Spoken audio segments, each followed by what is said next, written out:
Here's a belt, and the question is how to roll it up for storage. The buckle looks like this. It's a metal one. You insert the belt there into that opening. Okay, and first of all, let's take a look at the usage part. To use it, you just insert it there, and there will be the body itself. For storage, all you have to do is turn it outside. So as it is, simply turn it outside, and that's the trick.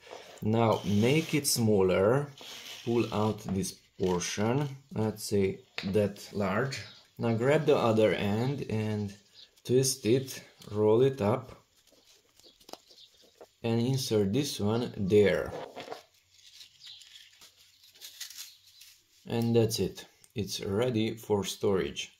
This is not opening, it is one solid piece. To use it, simply push out the center, grab that metal pin and simply pull it out. Turn it outside and it's ready to be used.